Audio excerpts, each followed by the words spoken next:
How's it going, everyone? Welcome back to Set to Hike. Today we are talking about hiking clothes. What clothes should you bring along for your multi-day backpacking trips? Now, as I am Australian, some of our conditions might be a little bit different to yours, but in reality that shouldn't make a difference because the secret to hiking clothes is all about layers. So no matter where you are in the world, if you think about layers, you will be all good to go. The second secret to hiking clothes is don't bring any cotton, because cotton doesn't dry very fast and there are other fabrics out there that will give you better performance. So I will take you through my 3 categories of clothing. So the clothing that I would typically wear for any hike, particularly in summer or spring. Then I will show you the clothing that I have for winter, which is kind of a 10-degree sort of day. And then I will show you the clothes that I would bring if it's going to be winter, such as walking in the snow. So starting from the top, I will always bring a hat, regardless of whether it's summer or winter. Then for the ladies, sports bra. Then on top of that, I will have my t-shirt. So you will typically see me wearing polo shirts a lot of the time in my hikes, and the reason I do that is because that fabric that those shirts are made out of are quick drying. This one is a t-shirt by LULULEMON, which might become my new favorite hiking shirt because the fabric is so soft and it dries in like 2 seconds. So I don't personally wear singlets while hiking just for that little bit of extra sun protection on your shoulders, especially when the sun is directly above you.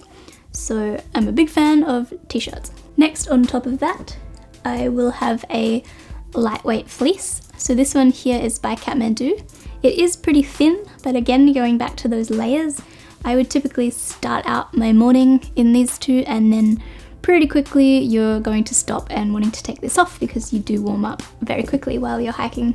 Then if it starts to rain, I have my rain jacket. If you can spend money on one expensive bit of clothing, I would say spend it on a rain jacket. The rain jacket I have here is by KATHMANDU. The reason why I like this one so much is these zips right here. If you'll notice, they're actually quite high, which means that when you've got your pack on around your hips, you can still have access to your pockets. Little things like that, when you're walking, it makes it so much nicer. This jacket also has pit zips, so zips underneath your armpits that you can open and let some air through, which you do sweat and you don't want to become cold by your own sweat, so that helps with breathability. I just so happen to find funky colours for my rain jackets. If we move down to the bottom half, I will have my sport shorts. Then I will have sock liners. These are armor skin socks. And then I will have my boots. Sometimes I bring gaiters and sometimes I don't. These are just some short gaiters. Obviously they're good for protection of grass seeds or sand or mud and snake bites. Sometimes I bring them, sometimes I don't.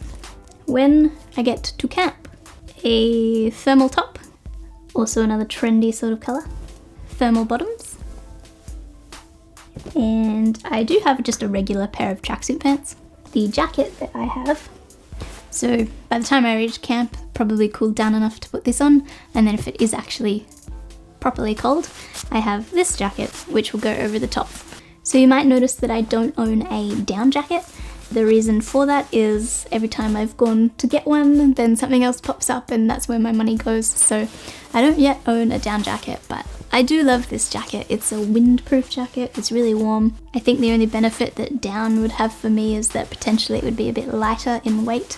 As well, at camp, I will have a beanie and I have some camp socks. These are quite long, so they can go up your leg a bit more to keep you a bit warmer. So that is my typical hike clothing setup. When it comes to winter, really the only change that I make is I swap out my shorts for some compression tights. So these are by the brand Skins. I do tend to avoid wearing hiking pants. I will try and wear shorts at all times, and if I can't wear shorts, then I will wear these Skins. But if it's winter, that's where things will change up a little bit.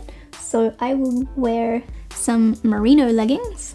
And then on top of my merino leggings, I will wear these Skins. And then on top of those two things, then I will have my rain pants.